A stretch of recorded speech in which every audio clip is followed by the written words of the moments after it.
ఇటీవల వార్తల్లో చూసిన MH-60R సీహాక్ అంటే ఏమిటి? బ్లాక్ హాక్ హెలికాప్టర్ యొక్క మారిటైమ్ వేరియంట్. ఇటీవల వార్తల్లో చూసిన అతిథి పథకం ఏ రంగానికి సంబంధించినది? రక్షణ రంగానికి సంబంధించినది.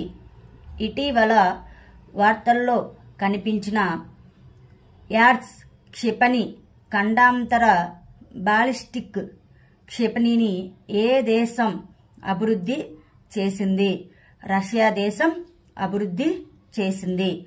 ఇటీవల వార్తల్లో చూసిన ఇందిరమ్మ గృహ నిర్మాణం పథకం ఏ రాష్ట్రానికి సంబంధించినది?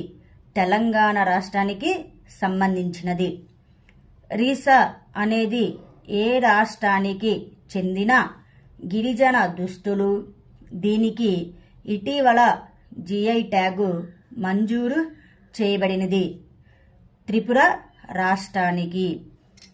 IPL 2024కి ముందు సన్ రైజర్స్ హైదరాబాదు ఎవరిని కొత్త కెప్టెన్గా నియమించింది? Pat Cummins. Asia river rafting championship ఎక్కడ నిర్వహించబడుతుంది? సిమ్లా.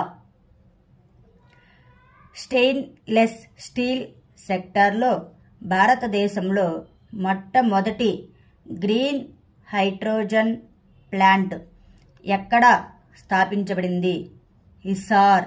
డిపార్ట్మెంట్ ఆఫ్ టెలికమ్యూనికేషన్స్ ప్రవేశపెట్టిన చక్షు సౌకర్యం యొక్క ప్రాథమిక ప్రయోజనం ఏమిటి? సైబర్ నేరాలు మరియు ఆర్థిక మోసాలను ఎదుర్కోవటం. ఉత్తరప్రదేశ్ స్టేట్లోని సిద్ధార్థ నగర్లో UNISCDతో REC లిమిటెడ్ సహకారం యొక్క ప్రాథమిక లక్ష్యం ఏమిటి? విద్యా కార్యక్రమాలను బలోపేతం చేయడం. యురేనస్ మరియు నెప్ట్యూన్ చుట్టూ తిరుగుతున్న 3 కొత్త చంద్రులను ఎలా గుర్తించారు? శక్తివంతమైన భూ ఆధారిత టెలిస్కోపులను ఉపయోగించడం. శాస్త్రవేత్తల కోసం ఏ కొత్త చంద్రుల ఆవిష్కరణ యొక్క ప్రాముఖ్యత ఏమిటి? సౌర వ్యవస్థ యొక్క ప్రారంభ సంవత్సరాలు మరియు ఖగోళ శరీర నిర్మాణంపై అంతర్దృష్టులు. భారతదేశ అణు ఇంధన రంగంలో తమిళనాడులోని కల్పకంలో ప్రోటోటైప్ ఫాస్ట్ బ్రీడర్ రియాక్టర్ యొక్క ప్రాముఖ్యత ఏమిటి? ఇది మొదటి స్వదేశీ PFBR పూర్తి కావడాన్ని సూచిస్తుంది. అబార్షన్ హక్కులకు సంబంధించి ఫ్రాన్స్ ఏ చారిత్రాత్మక నిర్ణయం తీసుకుంది? ప్రపంచవ్యాప్తంగా అలా చేసిన మొదటి దేశంగా నిలిచింది. ఫ్రెంచ్ రాజ్యాంగంలోని ఆర్టికల్ 34లో స్పష్టమైన భాషను చేర్చడం. 5 crores ఆయుష్మాన్ కార్డులను ఏ రాష్ట్రం జారీ చేసింది? ఉత్తరప్రదేశ్ రాష్ట్రం. ఇటీవల వార్తల్లో చూసిన సింద్రి ఎరువుల కర్మాగారం ఏ రాష్ట్రంలో ఉంది? జార్ఖండ్ రాష్ట్రంలో.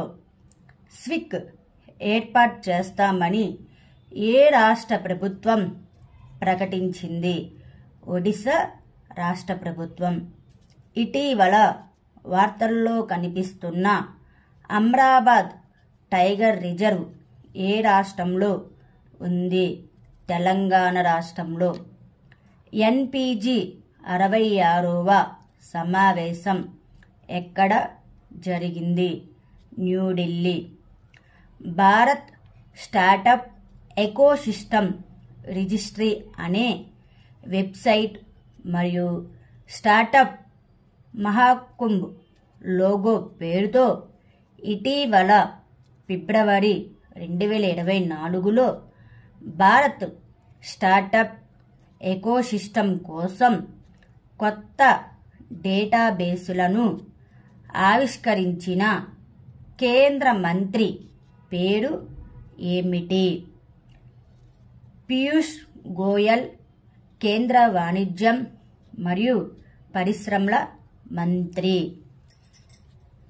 గ్రామీణ మహిళా స్వయం సహాయక బృందాలకు మద్దతుగా దీన్ దయాళ్ అంత్యోదయ యోజన, జాతీయ గ్రామీణ జీవనోపాధి మిషన్తో ఇటీవల ఫిబ్రవరి 2024లో ఏ నియంత్రణ సంస్థ, ప్రభుత్వం, ఏజెన్సీ ఒప్పందం కుదుర్చుకుంది?